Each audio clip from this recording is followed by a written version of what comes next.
What gets airlines over this hump? How much money do they need to do that, and can they get it? Our estimate for the next 7 to 10 months in terms of cash injections from government by any means, excluding debt, because this industry is already too heavily indebted, is around $70 to $80 billion. That's what we need on top of what has been already injected in the industry, which has been around $160 billion from government. And I have to say that we are pretty grateful to governments to have reacted so quickly and so strongly. Alexandre, good afternoon. What we have seen, and we just saw a share price chart of what has happened with the travel sector, is that share prices of many of the companies that are members of IATA have gone up really, really strongly over the last few days. Why should governments be putting up more money when the financial markets seem to be prepared to invest in this space again? Why shouldn't these airlines go to the markets, either on the credit side or on the equity side, and raise more? Airlines will have their own financial strategy, but what we can say is that the need for cash in the coming 7 to 8 months is around $70 to $80 billion. And it's a strong need for cash because we are in a so difficult situation due to the drop in traffic, so a major drop in revenues.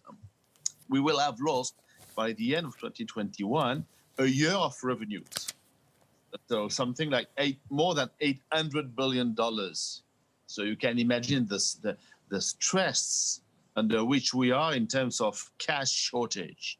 That the reason why we need additional government support. But a part of it could be provided by the market. But what we think is that the markets will not finance everything, all the needs that the industry requests to survive.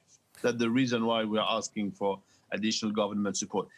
And additionally, I think it's wise investment strategy, to comfort what they have already injected in the industry, to put the money for the industry to be ready to recover and to survive, and then they will be able probably to resell the shares they have acquired in our airlines, and so to make a better use of public money. And I think that's an important point. But the market is now starting to see the light at the end of the tunnel. And I'm wondering whether the industry should be taking greater advantage of this. I understand that it is going to be a very deep and dark winter. I think we all see that. But nevertheless, the vaccine story does seem to be providing an idea of the timescale on which we are now operating. We now know how long the tunnel is. And as a result of which, I'm wondering how that changes the dynamic in terms of how the industry is going to seek to survive. You must be aware that our hypothesis for next year are based on a vaccine available by mid-2021, which is not something insane, which is pretty reasonable, because you need to have a significant proportion of the population vaccinated for the countries to be comfortable to lift all travel restriction and do whatever they can to restart or to help to restart air traffic. So in the meantime, between now and the availability on the large scale of the vaccine, what we have proposed is to test systematically the passengers. And on that point, we have still to convince government. There is a movement, they are progressively, coming to that solution, but we could go faster. And the combination of test and vaccine plus an app that we are developing, certifying that everything is in order, done properly with good results, that can be transferred to government, etc., is these three components will be the situation in which we are going to live probably in 2021, in 2022.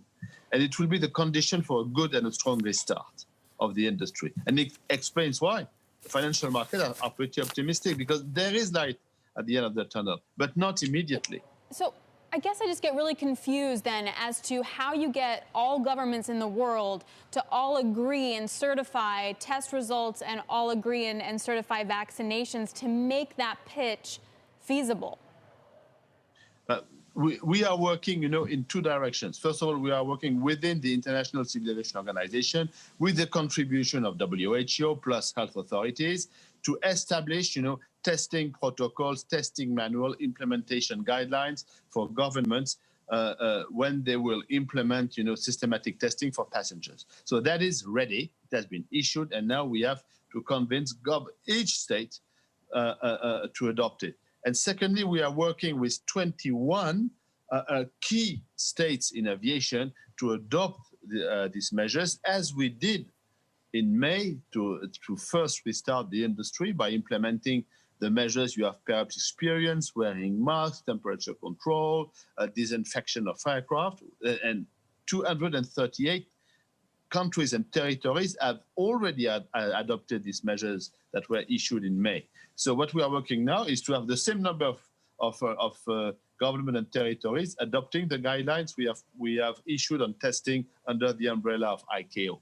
And it will be done, but it is recent technologies, and so we mustn't be surprised that because it's recent, it has been available since the beginning of October, so a few weeks ago, that governments need time to be convinced.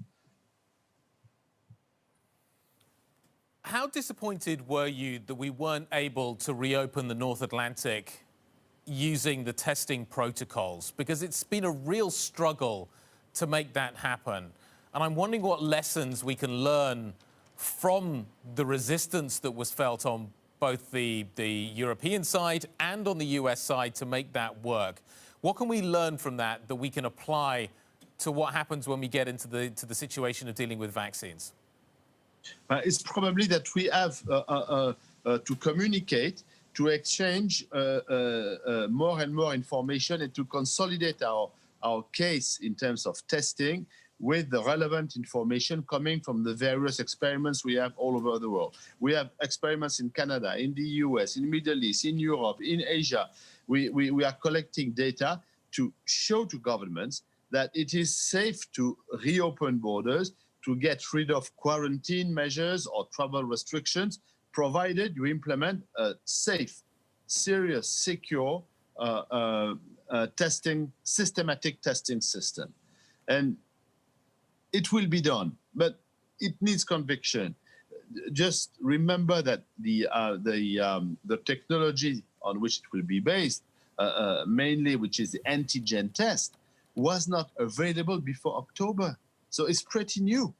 The sensitivity of the test, the reliability of the test, the speed, the cost, everything has just came up in the recent weeks. So it's not surprising that it takes time, and we must understand that governments have also this issue to deal with, which is difficult, which is new. And so they need a bit of time. One final question. I talked to the French finance minister yesterday, Bruno Le Maire, and I asked him whether or not he could guarantee the survival of Air France KLM. And he told me that he could guarantee the survival of Air France. Now, you've got some experience in this space. Do you think that when you talk about government providing aid, that aid should be provided on a national basis to national flag carriers? And ultimately, does this undermine the aggregation, the creation of large pan-European carriers, as we've seen in the form of Air France, KLM, Lufthansa, and IAG? First of all, many governments, almost all governments on this planet have heavily contributed to help their airline. And not only the national carrier or the flag carrier, but also they have implemented financial support for their carriers operating from their country with which were registered in their country. For the case of the Americans, for instance, when they implemented the wage subsidy program that has been available for all US-based companies. First of all. Secondly, we consider that we have asked government to intervene, to put together this financial package. but we haven't insisted or privileged any channel. We told them you do whatever is needed by all companies registered on your territory. So with no particular stress on the national carrier or the flag or the historic airline. So the second point. And thirdly, you have seen that with the pan-European airlines that you have mentioned, in at least two cases, the national government in which this airline operate under the national brand name, they have devoted some funds to each subsidiary of this pan-European group. So it works.